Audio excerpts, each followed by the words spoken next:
Hello guys, welcome in another episode of VCCHESS Explains. In this video we are going to talk about the space advantage. So we are trying to cover the most important positional strategical benefits and how to use, in this case, how to use the space advantage in our favor. Okay, so we will start with looking at the example.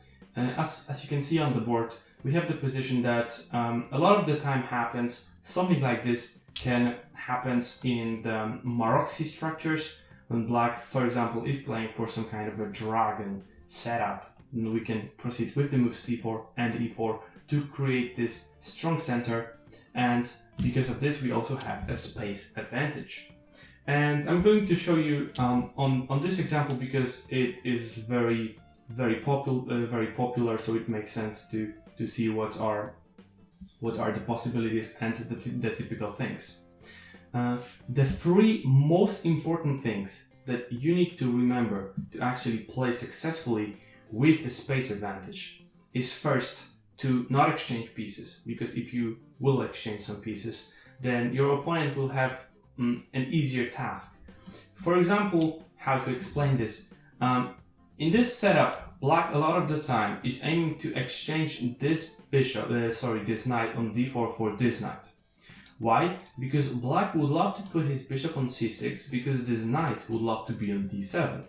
And as we can see now, it's just not a very good idea. Well, now it's a white move, so let's say white makes a move and bishop to c6. It's really not something that black should be very worried about, because that just gives up two bishops for really nothing, and we have already talked about the power of two bishops. So black usually tries to do something else in these positions, and exchanging this knight for this, so knight to c6, makes a lot of sense to try to exchange this knight, and if we recapture, then bishop to c6, and then maybe knight to d7 to even exchange this dark square bishop as well. That's a very typical plan for black. So first thing to remember, not exchange piece. Of course, it doesn't mean that you shouldn't exchange any piece at all, but it just means that you have more space, you have more squares as a result of more space. You have more squares, and because of this, it's pretty obvious that it's more likely that you have a better options to just better possibilities to put your pieces in ideal squares, and your opponent cannot do that because he doesn't have a lot of squares. Like in this position, this knight wants to be on d7, this bishop wants to be on c6, but our knight is problematic because it's in a really good position. So knight to c6 is probably the best move in this position for black, and we are going to talk a little bit about what we can do also. So first of all, as we already mentioned, we should not really exchange that much piece, a lot of pieces, because it will help.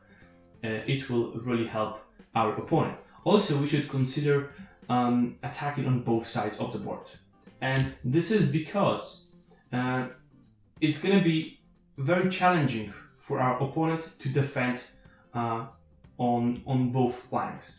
And it's also pretty obvious because, well, we can transfer our pieces very quickly from one side of the board to another. It's very difficult to do the same as black in this example. So sometimes b4 is an idea, maybe a3, b4, and f4 as well, to attack on both sides of the board.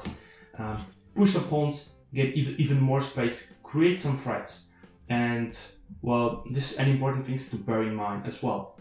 And the last, but certainly not least, the thing that we should remember is to play slowly. A lot of the time we should and we could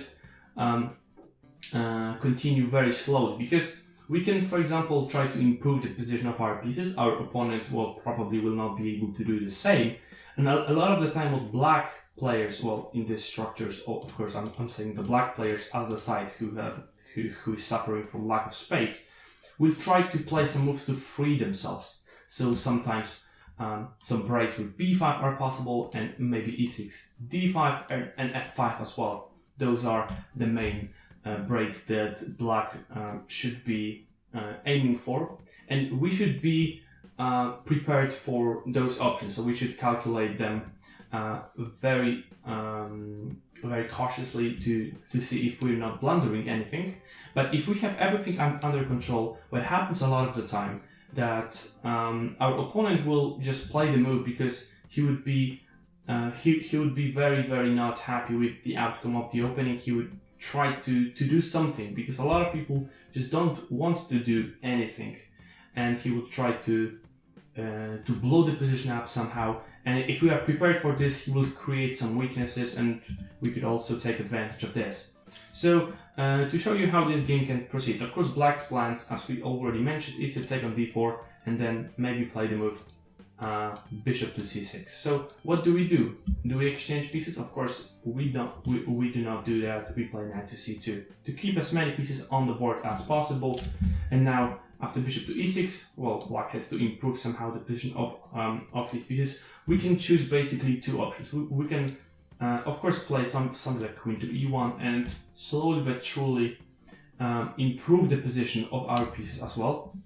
It's going to be very hard for black to play, but I think that in this particular setup we also have a very nice move to play. It's very typical in the Maroczy structures, and it's knight to d5, and in this position it's very promising.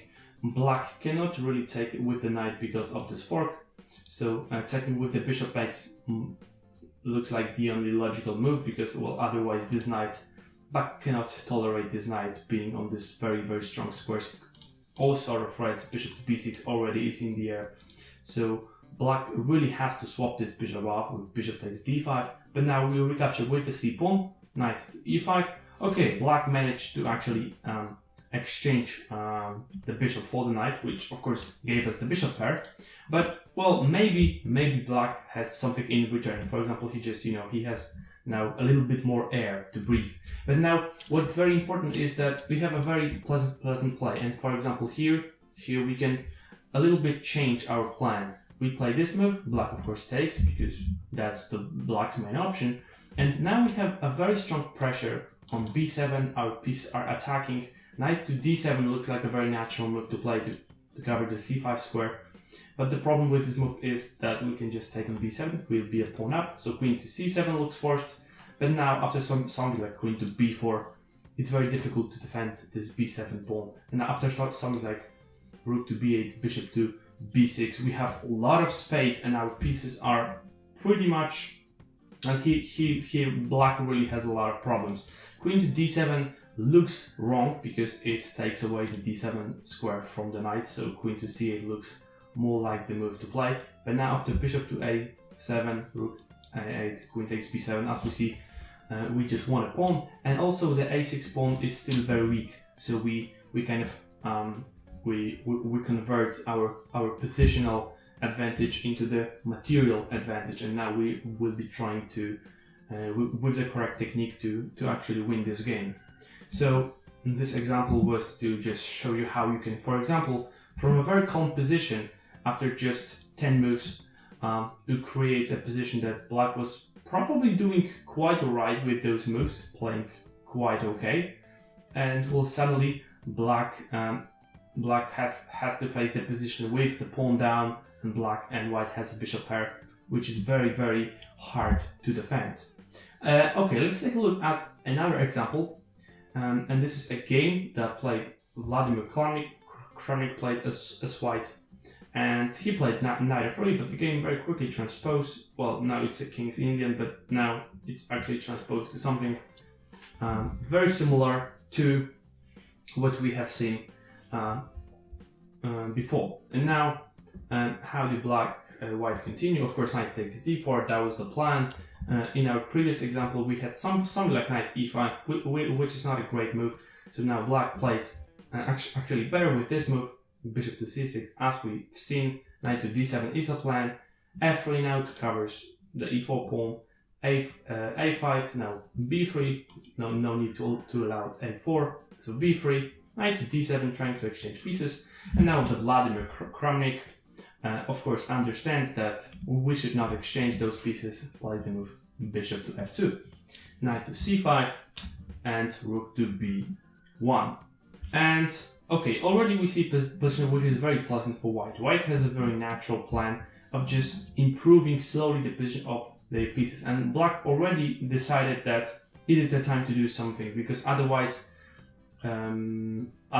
the position might become very unpleasant and I might not get any chance to do something active later on in the game. So black decided to go f5 right away. It's not a bad move, but it is somewhat weakening. As we can see, the e6 square has been weakened, and the e7 pawn as well. So white just took, rook takes, and just improved the position of the bishop. And as we can see, the position has changed a little bit. We still have space advantage. Black has some dynamic options now, so black is trying to do something active, but on the other hand, black has some weaknesses, and this is something that will happen very often to you if you will play with the space advantage, that the position will change a little bit and you will have to change your way of thinking. You no longer think about the same ideas, but you also would like to just play for those weaknesses, to put more pressure to them, and so on. Queen f8, knight to b5, interesting idea to maybe put the knight on d4 in some variations, a4. So black is really trying to create some kind of play, but now just simply b4, kick this knight away, getting more space on the queen side. Knight has to go to e6, and now bishop to d3, attacking the rook. Rook has to go back, bishop e4. So okay, white is trying to exchange pieces. We may wonder, why is black trying to exchange pieces? First of all, the bishop on e4 is not a great piece for white. White would like to swap this bishop off if possible, because, well, we have a lot of pawns that really restrict the possibilities of this bishop. So what we would like to do is to, of course, black to take on e4, and after f takes e4, we have a wonderful attack. Our knight can transfer himself to d5 in some variations. This pawn is weak, this pawn is weak. The f file, really not a problem. These pawns are weak. The light squares also quite vulnerable. So this position looks very, very bad for black. So black didn't really go for this, but played the move. Bishop takes b5. But also this move has a lot of drawbacks, because after c takes b5, as we can see, what white has is the bishop pair. Bishop pair, as we all know, is quite good in this position. Also the b7 pawn is hanging. Some ideas of bishop to d5 were very annoying, because the knight d8 has to be tried, but now simply rook to d1. White is not in a hurry to try to do something very concrete, just improving the position of the rook. Now after queen e8, b6, bishop to f8. Black is really trying to hold to this position, maybe to play the move e6 to do something, because of course before it was not possible because of d6, which will be hanging. Now rook to e1, simple, e6, and bishop to f2. So as you can see, black sometimes is preparing to just go here to pressurize this pawn. This rook might come into the game, and the two bishop, the pressure, white is much better. Queen to b5. Okay, white says not a problem, we're gonna attack your queen. Queen has to go to h5. Now rook e4. Very nice play by Kramnik, trying to just activate this rook. We have ideas of doubling this rook, of going rook to h4 as well. A lot of active plans. Bishop to h6, attacking the queen, no problem. Queen e2, and d5, which is a mistake, but well, at some point black really has a very, very bad position to play, and it's really a torture to continue, because, well, what to play? You cannot really find a logical move. Rook to c8 would be probably met with this move, and the a pawn might be a problem, because if a3, then bishop to maybe not even this move, but bishop to e8 actually is a problem, because, well, of course this was a problem, and if this move, then now rook to d7 would be just simply winning. So as you can see, it's very, very problematic for black. So cannot really move this rook, cannot really move the knight either, because the e6 pawn would be hanging. The queen doesn't have a lot of squares. Going back with the bishop looks a bit weird. So d5, black is really trying to do something, but that of course weakens the e5 pawn square, and white just put the rook on the square. Now g5, but now h4, using the fact that this pin is really annoying. And now after rook to g7, white just has to find some kind of attack to attack this pawn on e6. Is this possible? Well, tactically, of course, it is. Bishop to f5. Black cannot recapture because of a forced checkmate here. So not possible. So black tried queen f7, but now just rook takes e6. Cannot take with the knight because, well, of course, that will lose a queen. Queen takes f5 is not possible because still rook e8 will lead to a checkmate. So knight to c6, but now rook takes c6. So as we can see, sometimes we also need to be very well prepared tactically in this position. Of course, now black cannot take because of bishop to e6. So now queen takes f5, rook takes h6, and white just won a piece. The game continued for a couple more moves, but now after rook to e2, black resigned because there's really nothing that black can do in this position. White is just simply winning.